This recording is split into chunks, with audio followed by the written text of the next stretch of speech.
민수기 5장.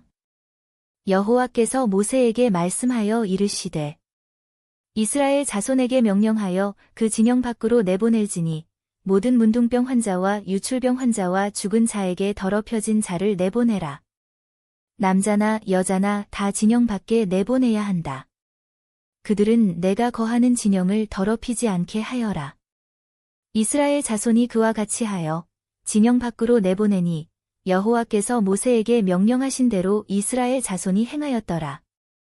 여호와께서 모세에게 다시 말씀하여 이르시되 이스라엘 자손에게 말하여 이르라. 사람이 여호와의 명을 어기고 범죄하여 죄를 지으면 그 사람이 죄를 지은 것이니 그 죄를 자백하고 자기의 죄값을 갚되 본래 값의 5분의 1이 더하여 갚고 그 죄를 범한 자에게 돌려주어야 한다. 그러나 그 사람이 그 죄값을 갚을 친족이 없으면 그 죄값을 여호와께 돌려야 하며 제사장에게 주어야 한다.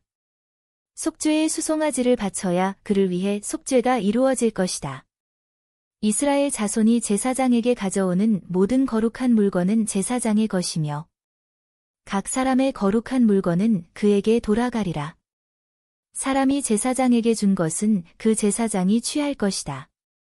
여호와께서 모세에게 말씀하여 이르시되 이스라엘 자손에게 말하여 이르라.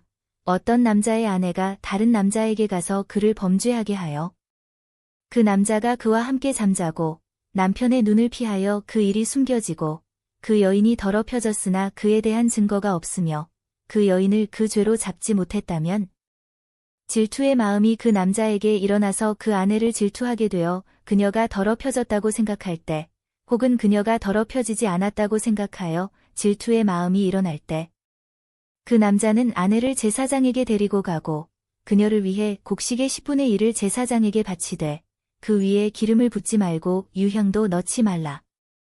이것은 질투의 제물이며 죄를 기억하게 하는 제물이다. 제사장이 그 여인을 여호와 앞에 세우고 제사장은 그릇에 거룩한 물을 담고 성막 바닥의 먼지를 조금 취하여 그 물에 넣고 그 여인을 여호와 앞에 세우고 그녀의 머리를 풀고 죄를 기억하게 하는 제물을 그 여인의 손에 들게 하며 제사장은 손에 저주를 일으키는 쓴물을 들고 제사장은 여인에게 맹세하게 하여 말하되 만일 내가 남자와 동침하지 않았고 남편 외의 사람과 부정하게 되지 않았다면 이 쓴물로부터 자유로울 것이다. 그러나 만일 내가 남편 외의 사람과 부정하게 되었고 남자와 동침하여 내가 더럽혀졌다면 제사장은 저주하는 맹세를 여인에게 선포하여 이르되 여호와께서 너를 너의 백성 중에서 저주와 맹세가 되게 하시리라. 여호와께서 내 허벅지를 썩게 하시고 내 배를 부풀게 하시리라. 이 물이 내 속에 들어가서 내 배를 부풀게 하고 허벅지를 썩게 할 것이다. 그리고 그 여인은 자기 백성 중에서 저주를 받게 될 것이다.